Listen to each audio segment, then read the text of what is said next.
ভাইদের তেমন আওয়াজ নাই, বড় বড় মিডিয়াগুলো কভার করে না, কারণ বড় বড় মিডিয়াগুলো এখন তাদের পকেটে হয়ে গেছে। আগে খুনি হাসিনার মিডিয়া হয়ে কাজ করতো, এখন জনাব তারেক রহমানের মিডিয়া হয়ে কাজ করে। এই আইনমন্ত্রী অ্যাটর্নি জেনারেল ছিল সাবেক, এই আইনমন্ত্রী কি করে? আইনমন্ত্রী কি উচিত না যে অতি দ্রুত এই ধর্ষণ ও খুনে যারা দোষী তাদেরকে অতি দ্রুত একটা আইন প্রণয়ন করে বাংলাদেশের মানুষকে নতুন একটা রাস্তা পথ তৈরি করে দেয়?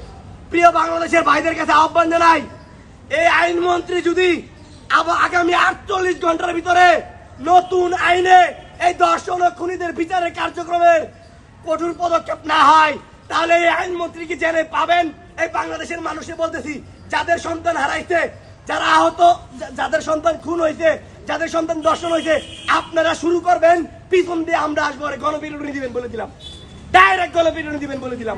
এখানে কোনো কথা হইতো না। কথা হইব কিসের জন্য? এই আইনমন্ত্রী হয়েছে তো রক্তের উপরে দিয়া, শহীদদের রক্তের উপরে দিয়া আজকে আইনমন্ত্রী। আজকে যারা সংসদে বিভিন্ন রাজনৈতিক দলের লোকজন এসে কথা বলেন, বিভিন্ন জায়গা থেকে আইসা নতুন পুরাতন সব মিলে সবাই বলতেছে, আরে ভাই এই অভ্যুত্থান হয়েছে, যাদের বাচ্চা শহীদ হয়েছে বা যারা এখন দর্শন হইতেছে বা যারা খুন হইতেছে, তাদের জন্য নতুন বাংলাদেশ পাইতেন। যদি তাদের জন্য ভালো একটা রাষ্ট্র তৈরি না করতে পারেন, তাহলে তো এই অভ্যুত্থানের দরকার ছিল না। তাহলে কি ধরে নিব এই অভ্যুত্থান শুধুমাত্র একটা রাজনৈতিক দল পরিবর্তন হওয়ার জন্য, সংস্কারের জন্য নয়?